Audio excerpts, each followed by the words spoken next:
आपका विचार नेगेटिव ही होगा। अरे मैं तो ऐसी हूँ, मुझे तो ऐसा होता है, मुझे तो ऐसा होता है, मुझे तो कुछ नहीं आता है, मैं कैसे सीखूंगी। तो अगर आपके मन में नेगेटिव विचार आते हैं, कहाँ इसको पूछ लो इससे। हाँ, उसी से पूछ लो।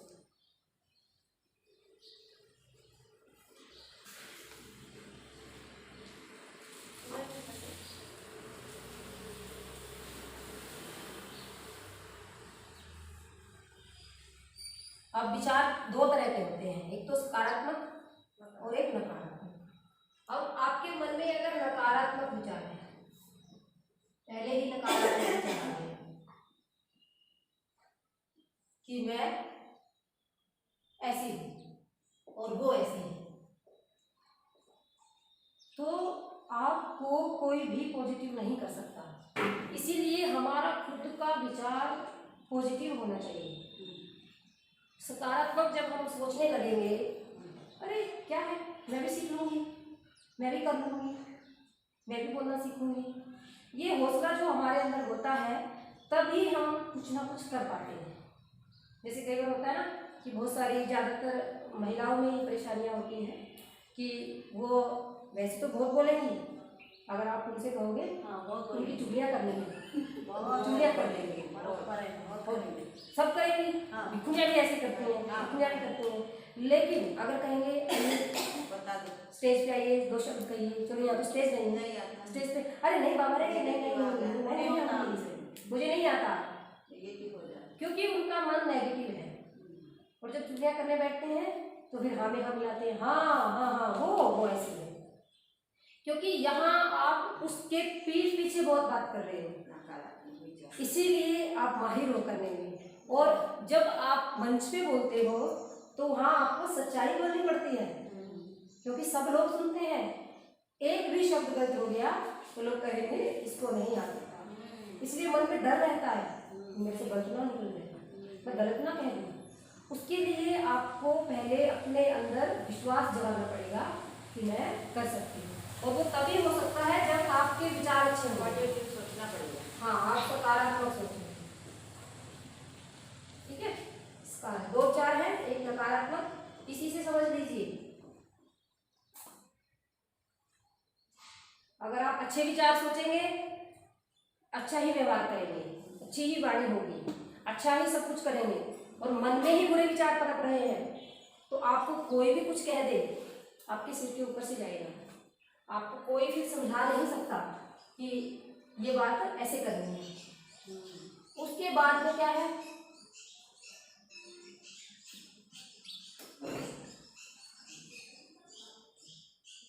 आपका व्यक्तित्व,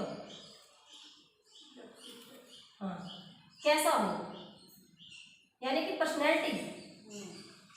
एक पर्सनैलिटी तो पहनावा है, लेकिन ये जैसे ज़्यादातर लोग क्या होते हैं कि मैं सुंदर दिखूँ, ज़्यादातर महिलाओं में ये गुण होता है कि मैं सुंदर कैसे दिखूँ, और सुंदर दिखने के लिए वो क्या करते हैं, श्रृंगार करेंगे, सब चीज़ें करेंगे, लेकिन मन को कैसे सुंदर करें वो नहीं करेंगे। आप अपना मुंह साफ करने के लिए बड़े से बड़े ब्यूटी पार्लर में चले जाइए, वो आपका मुंह अच्छे से साफ कर देंगे, अच्छे से लेप लगा देंगे, अच्छे से गोरा भी कर देंगे, सब कर देंगे। और आप कहीं किसी जगह गए, पार्टी में गए, कहीं भी गए, और वहाँ पर आपसे कोई बोला और आप हाँ क्या, वो आपके चेहरे को नहीं कहेगा सुंदर है, क्या कहेगा, देखो बोलना नहीं कैसे बोल रही है, तो आपका सुंदर चेहरा क्या हो गया। मतलब लोग जो है, कोई भी है, वो सुंदर चेहरे को नहीं देखता, वो क्या देखता है, वो उसके अंदर कैसा व्यक्तित्व है, वो कैसा है, उसकी वाणी कैसी है, उसका व्यवहार कैसा है, वो कैसा किसी के साथ बर्ताव करता है। तो यही सब चीज़ें देखी जाती है। कितनी महंगी साड़ी पहनी है, कितना महंगे सैंडल पहने हैं, कितना महंगा कुछ किया है, कोई नहीं देखता। ज़्यादातर महिलाएं क्या करती हैं, हाँ अभी भी लाई है साड़ी, 10,000 हाँ 10,000 रुपये की साड़ी है मेरी, और देखो ये पायल कितने की है। मतलब महिलाएं सिर्फ अपने पहनावे का, अपने उसका ही वो करेंगे तुरंत, मेरी साड़ी कैसी दिख रही है, हाँ मैं कैसी लग रही हूँ, मेरी साड़ी कैसी है, अच्छा तो लग रहा है ना। और ज्यादातर ये अब हम भी हमारे अंदर भी होने लगा है ना, फिर बाल मेरे ऐसे हैं, तो इसीलिए मशीन लगाते हैं। हम कैसे दिख रहे हैं, हम कैसे दिखेंगे जब हमारा ये सारा पूरा हमारे अंदर है, तब हमें पता लगेगा कि हम कैसे हैं। व्यवहार के साथ साथ में जैसे हम किसी के साथ मधुरता से बोले तो दिखेगा लोगों को कि हम किसी के साथ कैसा बोल रहे हैं, कैसा हमारा अभिवादन करने का तरीका है। कहीं भी हम जाते हैं, किसी भी जगह पे जाते हैं, तो हर व्यक्ति हमारी हर एक चीज नोटिस करता है। ये चीज हमें समझ नहीं है कि जब भी हम कहीं भी जाएं, सबसे पहले ही हमें ये देखना है कि हम बस कैसा हमारा व्यवहार है। तो इसीलिए जो बता रहे हैं कि हम किसी के साथ हम कैसे लग रहे हैं, किस तरह से लग रहे हैं, ये एक अलग बात है, लेकिन हम किसी के साथ कैसा बिहेव कर रहे हैं ये बिल्कुल अलग बात है। तो ये व्यक्ति समझ में आया। 8वां पॉइंट है ये टॉकिंग है, 8वां पॉइंट नहीं, 8वां पॉइंट आपकी जिम्मेदारी क्या है। जिम्मेदारी, हाँ, किसी भी उसमें आपकी जिम्मेदारी है। ये सारा हमारा व्यवहार में आ गया। अब हमारी जिम्मेदारी क्या है। जैसे हर किसी व्यक्ति की हर किसी फील्ड में अलग अलग जिम्मेदारी है। जैसे अगर हम गृहस्थों की बात करते हैं, उनकी अपनी जिम्मेदारी है। कोई गृहस्थ व्यक्ति है, वो अपने बच्चों का कैसे पालन पोषण करे, किस तरह से घर को चलाए, वो एक उनकी अलग जिम्मेदारी है। क्योंकि अगर कोई गृहस्थ व्यक्ति है, अब वो क्या करते हैं कि अगर पुरुष है, अब नशा करना उसकी जिम्मेदारी में नहीं है, लेकिन वो करता है। महिलाएं हैं, श्रृंगार करना उनकी जिम्मेदारी में नहीं है, लेकिन करती हैं। जिम्मेदारी क्या है कि आपके जो बच्चे हैं, आपका जो घर है, उसको किस तरह से चलाना है, बच्चों का पालन पोषण हमें कैसे करना है, ये गृहस्थों की जिम्मेदारी है। आपके भिक्खु है, भिक्खुनी है, उनको कैसे आपको इनवाइट करना है, ये उनकी जिम्मेदारी है। लेकिन हम भिक्खुनियाँ हैं, हमारी क्या जिम्मेदारी है। अगर हम जीवन का निर्माण की बात कर रहे हैं कि अगर हमें जीवन का निर्माण करना है, तो उसके साथ साथ अगर हमारा व्यवहार, भाषा शैली ये सब है, तो हमारी जिम्मेदारी भी बनती है। जिम्मेदारी क्या, जैसे ज़्यादातर कह देते हैं मैंने तो जीवन लिया है, मैंने अपने लिए लिया है। ज़्यादातर होता है ना व्यक्तिगत स्वार्थ, कि मेरा व्यक्तिगत स्वार्थ है। अगर हम ये सोचते हैं कि मेरा व्यक्तिगत स्वार्थ है और मैंने चीवर पहन लिया है, तो उससे कोई फायदा नहीं होगा। ये बुद्ध का नियम है कि जो भी, चाहे महिला है चाहे पुरुष है, अगर कोई चीवर पहनता है तो समाज का उद्धार करना ही उसकी जिम्मेदारी है। अगर हमारे मन में ये भाव नहीं है तो हम अपना व्यवहार नहीं बदल सकते, हम अपने व्यवहार को कुशल नहीं कर सकते। प्रत्येक प्राणी के लिए हमारी जिम्मेदारी होनी चाहिए कि प्रत्येक प्राणी, अगर कोई हमारे पास आया है तो हमारी मदद की जरूरत है, किसी महिला को हमारी मदद की जरूरत है, किसी पुरुष को जरूरत है, तो हम उसके साथ किस तरह से बिहेव करते हैं।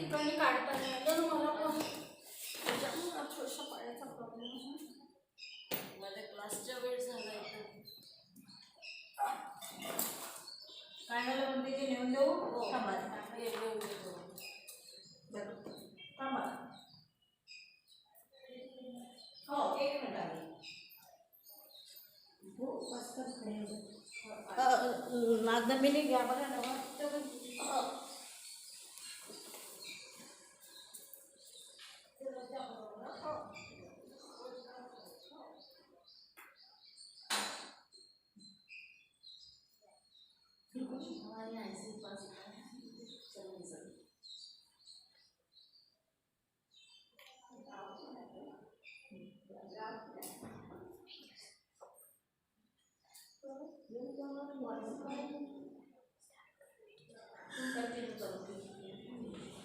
तो जो मैंने आपको ये सभी टॉपिक बताए हैं जीवन निर्माण के, इनमें क्या है कि ये सारा ही व्यक्ति को ही करना है।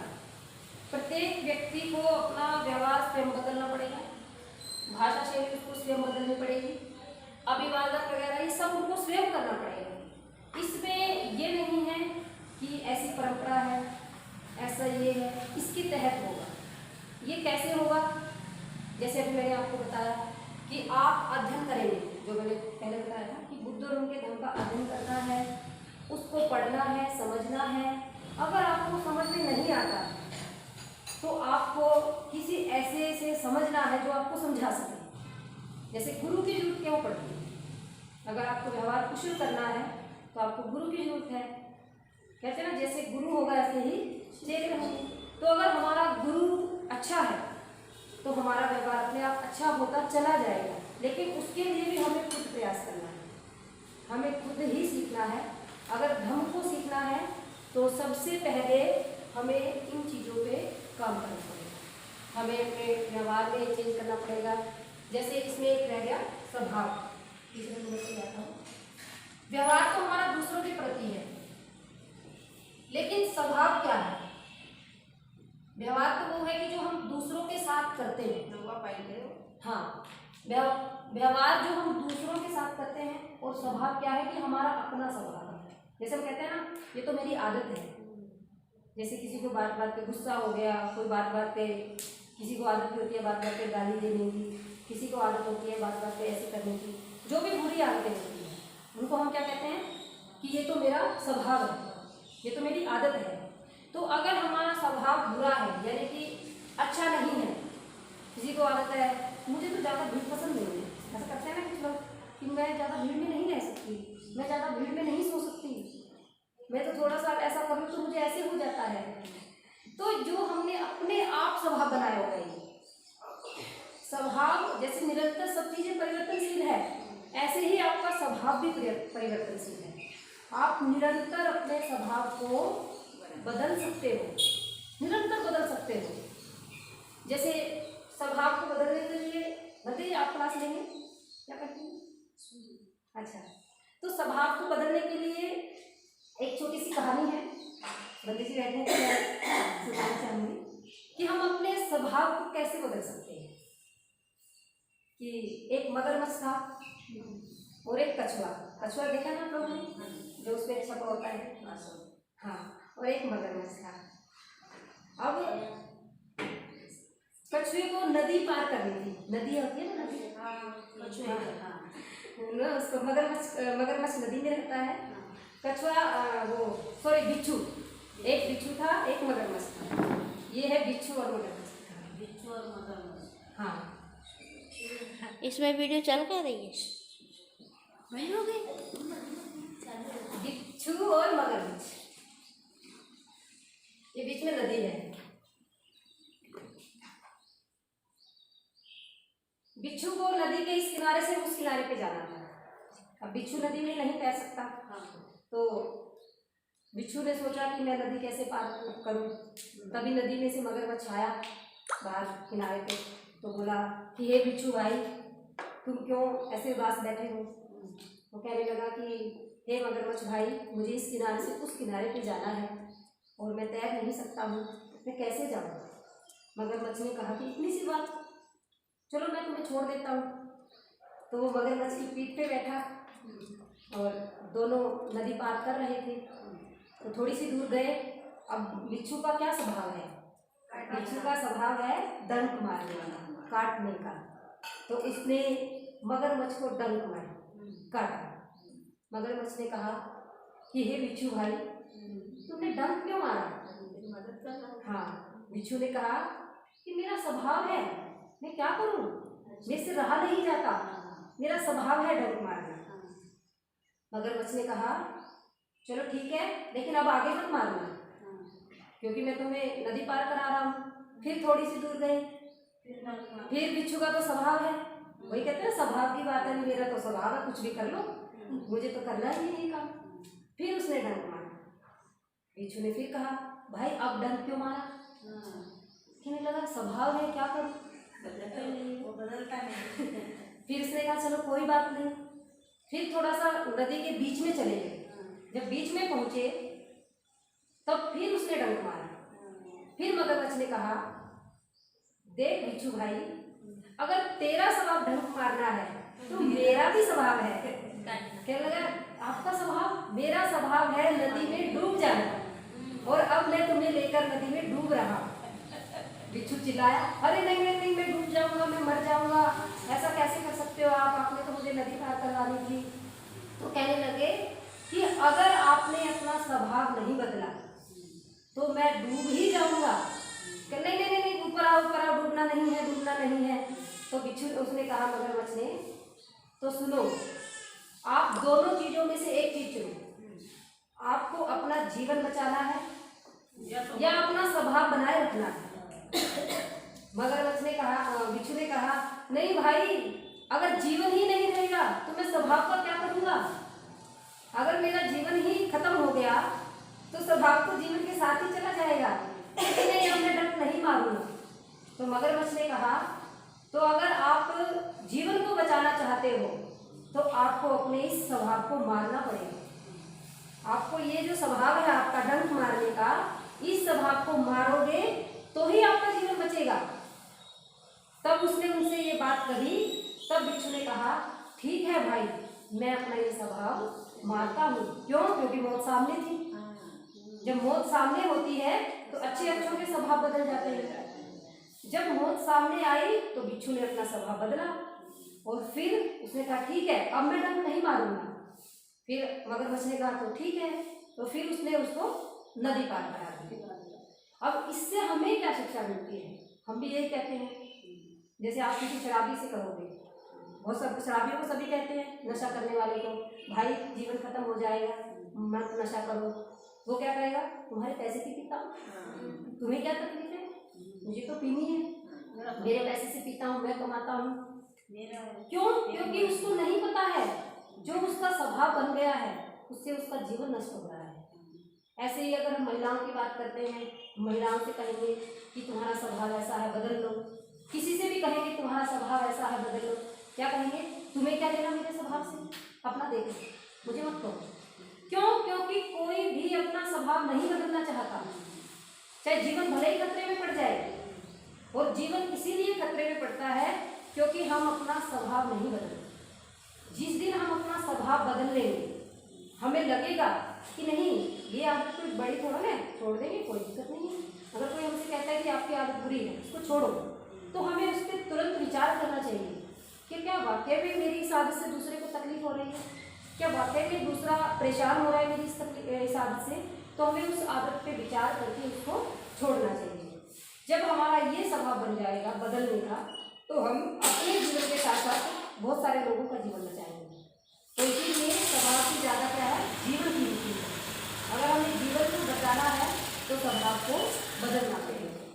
और ये स्वभाव, व्यवहार, ये सब जब बदलेंगे जब हम धर्म को समझ पाएंगे। जो बुद्ध का असली धर्म है उसी को समझना है। अगर हम उसको नहीं समझ रहे हैं और रोज आप सुबह शाम वंदना कर रहे हो, चैंटिंग कर रहे हो, कुछ भी करते रहो, जब तक आपके व्यवहार में इतना सा भी परिवर्तन नहीं आता। जैसे मैंने पहले भी आपको बताया कि हम रोज बोलते हैं पाणातिपाता वेदमणि सिक्खापदं समाधियामि, और रोज वो तो बोल रही है, सुबह शाम में भी बोलेंगे। और रोज कभी किसी के साथ झगड़ा हो जाता है, कभी किसी के साथ हो जाता है, कभी किसी के साथ हो जाता है। वो क्यों होता है? क्योंकि हमारे वो व्यवहार में, हमारे आचरण में वो चीज़ नहीं कर पाएंगे। हम उसको आचरण में लाने का प्रयास नहीं करते हैं। जब हम उसको आचरण में लाने का प्रयास करेंगे तो हमारा एक एक शब्द हम लाख तौर पर बोलेंगे। हम फालतू से नहीं बोल रहे, हम बड़ा चढ़ा के नहीं बोल रहे, हम किसी के साथ अकड़ के तो नहीं बोल रहे। तो हम हर वक्त की सजगता में अच्छे से बोल रहे हैं। तो इसीलिए ये मैंने आपको बताए हैं लोगों की, आप लोगों को अपना व्यवहार कैसे बदलना है। इस तरह से आपको अपना व्यवहार और स्वभाव दोनों बदलने हैं। मुझे आशा है कि मैंने आप लोगों को अच्छा बताया होगा और आपको समझ में भी आया होगा। तो इन्हीं शब्दों के साथ मैं अपनी वाणी को विराम देती हूँ। थैंक यू बच्चे जी, बहुत धन्यवाद, बहुत बहुत अच्छा पढ़ाया। एक करेक्शन करना चाहिए। हाँ जी, जो टाइटल है ना, हाँ, जीवन का निर्माण, उत्तम आगे लगा दो, उत्तम जीवन का निर्माण। ठीक है बेटी, उत्तम या श्रेष्ठ जो भी बोलते हैं, उत्तम जीवन, क्योंकि जीवन तो सभी जीते हैं। हाँ, लेकिन उत्तम जीवन।